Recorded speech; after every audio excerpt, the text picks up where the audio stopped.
Professional athletes, no matter the sport, are often considered as almost perfect when it comes to physical abilities, especially through the eyes of beginners. But experienced coaches and staff know the truth. Pros are often imbalanced, sometimes even more so than amateurs, and that is the topic I will be covering today. When you're trying to improve in a specific sport, the logic seems simple. You train, you build physical abilities, and you try to avoid developing imbalances that might increase injury risk or slow long-term progress. So it's only natural to imagine that professional athletes have eliminated all kinds of imbalances to reach a perfectly balanced body capable of withstanding the stress of their sports. But that's not the case. First of all, it is important to understand that we all have asymmetries. In most cases, they're not a problem. Nobody is perfectly symmetrical. Slight differences in strength, balance, coordination, mobility, or flexibility are perfectly normal, and if they don't interfere with your training, there's no need to obsess over fixing them. Most of the time, these imbalances are not even the direct cause of injuries. That said, if an asymmetry becomes a genuine risk factor, then training can trigger issues.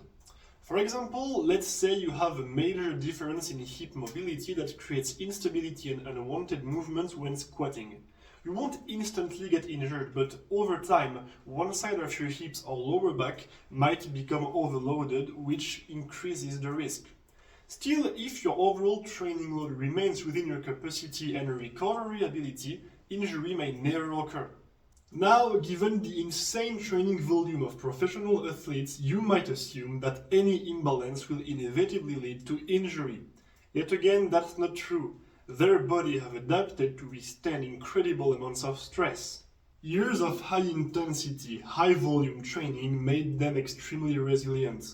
Of course, their training often puts them in less than perfect situations. Sometimes it's the overall workload, sometimes it's the demands of a specific situation. But in any case, their bodies are built to cope. Take a basketball player, for example. He might have to play out of position on an unfamiliar court, alongside teammates with completely different styles. He might sprint off balance, landing awkwardly on his ankle, or take a contested shot while his hips are misaligned, and yet, most of the time, he will come out just fine. High-level sport creates athletes who can resist massive stress even in imperfect, chaotic conditions. So no, elite athletes don't need to be perfectly balanced, whether in their movement or their bodies, to avoid injuries. But here's the other side of the coin. At the elite level, athletes are often pushed to the limit in terms of training volume, intensity, and frequency. Along with their staff, they are often walking the fine line of overtraining. That's why so many top athletes spend the year exhausted, managing their bodies the best they can.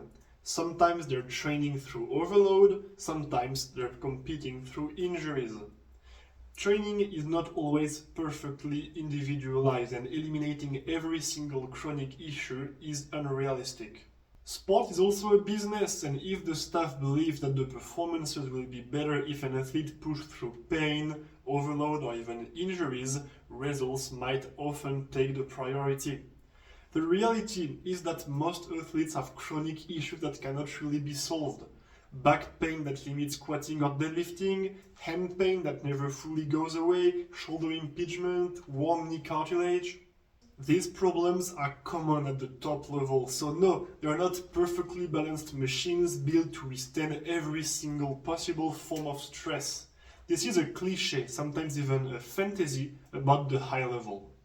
I hope this video was helpful. If you have any questions, suggestions, or anything else, feel free to drop a comment down below, and if you want to contact me straight through my social medias, the links are in the description.